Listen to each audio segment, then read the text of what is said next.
And yet another New York City council member being targeted for supporting a children's program. It brings drag queens to city libraries. Yeah, Pick 7's Amy Yensi spoke to the Queens council member about the backlash.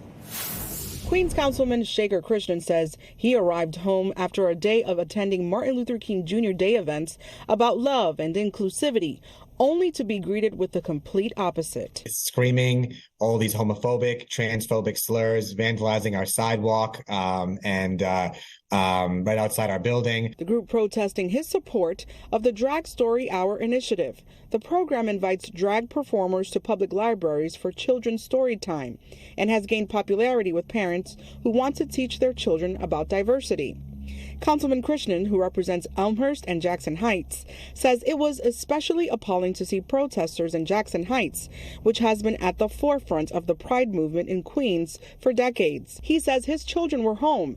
They too heard the slurs and attacks being hurled at their father. The disgusting irony of it all is that they claim that Drag Story Hour does all these horrible things to children, yet the only horrible things that my children are hearing and many other children in our community are the offensive slurs and the hate speech coming out of the mouths of these individuals. Krishnan says this is not the first time a group has protested outside of his home or district office. He is the second council member targeted for supporting the program. In December, Manhattan council member Eric Botcher's home and office were vandalized with hateful graffiti after he helped organize Drag Story Hour in his district.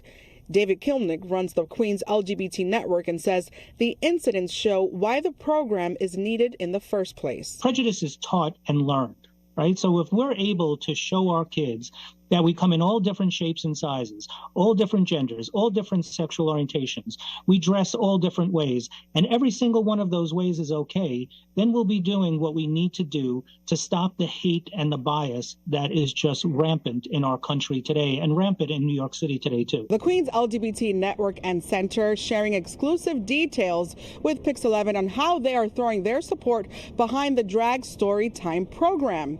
This year, the initiative will be the Grand Marshal for the Queens Pride Parade. We need to show our kids that we're diverse, right? And we come in all different colors, all different sizes, all different shapes, all different genders, and more. And, the bottom line is that we need to let young kids know that they could be whoever that they want to be. They can grow up and be themselves and do so with dignity and without fear of being attacked or bullied. In Jackson Heights, Amy Yensi, Pix 11 News.